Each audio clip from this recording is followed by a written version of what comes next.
Kalos Pokemon fever is higher than ever with the recent announcement of Pokemon ZA. I'll admit, it feels that many people are going back to these 11-year-old Pokemon games. Back in the day, it felt like X and Y got a lot of flack for being easy to run through and having way too many friendly rivals. But let's put that all aside and look at 10 things that were great about Pokemon X and Y.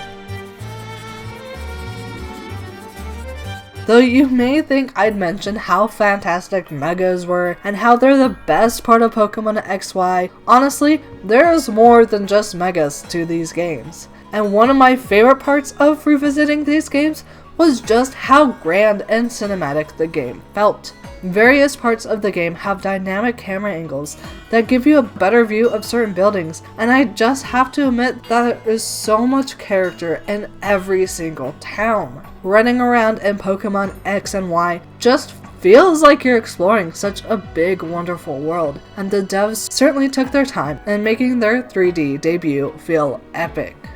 Lending to the grand scale that the Paris-influenced X and Y games had going on, there was so much to do with your character. In my honest opinion, I don't feel like character customization, speaking about the clothes, has really matched the all-out fashion riot that happened back in the XY games. Every single day of the week has different clothes on display, and going clothes shopping truly feels like an event. Customization feels more than just making your character look like you.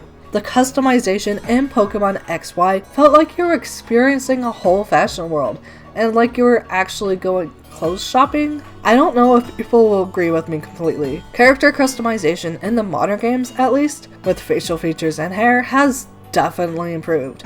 But for me, X and Y has a sweet spot for starting it all with a tremendous splash.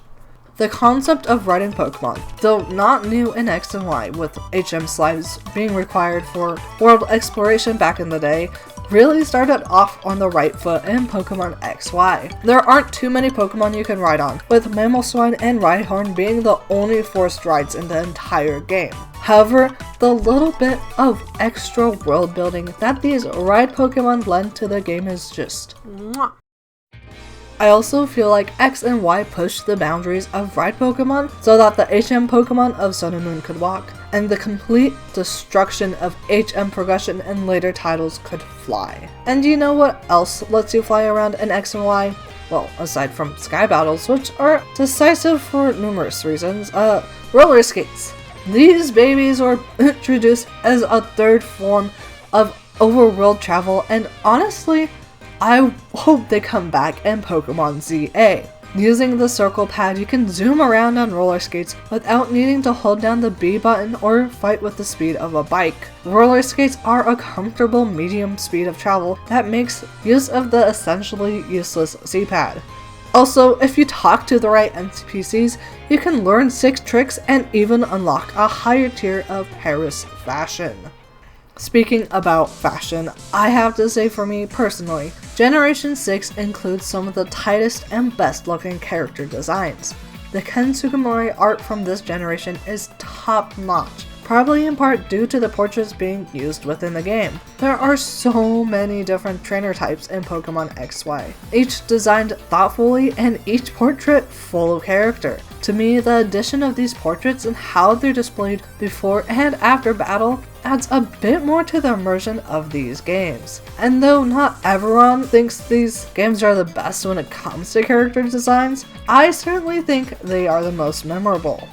The other thing that was super memorable about Pokemon XY was the change to the EXP share. In previous generations, EXP share is a held item that distributes EXP between the Pokemon that entered battle and the wielder of the item. To say it was a bit clunky is pretty fair.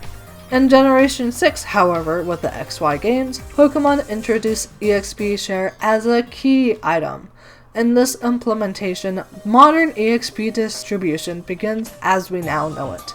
This EXP All is one of the many changes that made X and Y feel like some of the easiest games in the franchise. But I will admit, the implementation of EXP share in these games, though imperfect, is probably my favorite version of EXP share, all due to one single fact. you can still toggle it on and off.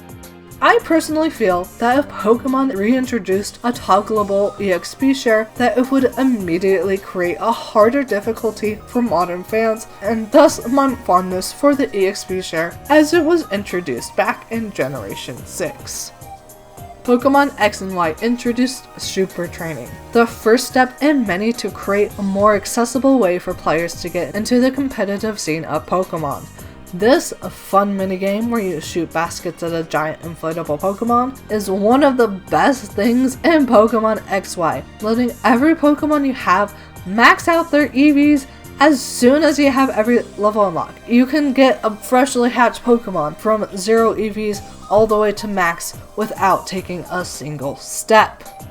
Though I personally believe the modern EV distribution to be slightly superior with easier access to vitamins and having access to feathers, this little minigame is really convenient as it cuts down on random running about, though a calculator may or may not still be required. I'll admit, I didn't really get to experience the greatness of Pokecom during the peak of its time, but I know that its influence and ease of use is greatly missed in modern titles. Back in the day, through the internet and Street Pass, you could randomly encounter other players who had personalized messages. Though on a surface level, this wasn't anything too crazy, just another feature that utilized the 3DS Street Pass feature. It created a world of difference for competitive play. With customizable messages, players can easily communicate what kind of games they want to play. Smogon OU, UU, doubles practice. Through customizable messages, any kind of battle through online play was easily accessible through the game without any external messaging sites.